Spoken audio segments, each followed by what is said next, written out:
Barbara sat down with Bernie Madoff for a one-on-one exclusive talk inside the federal correction complex in North Carolina, and Barbara's with us now. It was less than 2 weeks ago. No cameras allowed inside. They do not allow cameras in prison, but he talked very freely, and we spent 2 hours with him. Let me go through some of the points. Remorse. He has terrible remorse, he says. He knows that he ruined his family. During the day, he doesn't think about it. He's had therapy.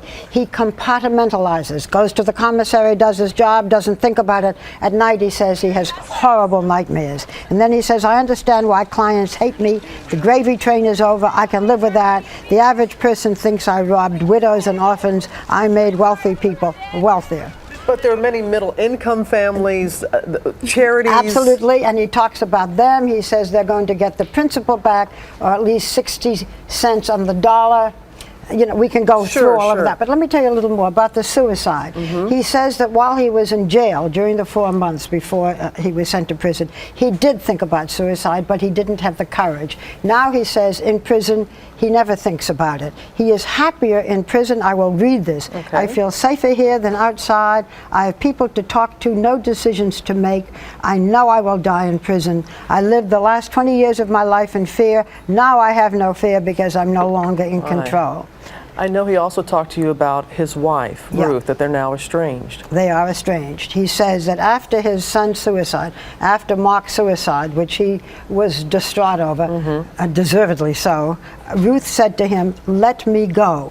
She used to go back and forth like 12 hours each way to see him. After that, when she said, let me go, he said, yes, and he has not heard from her since. He said, Ruth doesn't hate me. She has no one. This is not fair to her. So that's the end of that relationship, which is the most painful part of it for him. And you were alluding to that it's odd for people to think that he's saying his life is better now. Here he is in prison for the rest of his life after all that he's done, and he seems at peace in some kind of odd way. Well, you know, at one point he said something strange to me. He said, every once in a while I find myself smiling and I'm horrified. It's the first time he said therapy, you know, that he can even feel that way.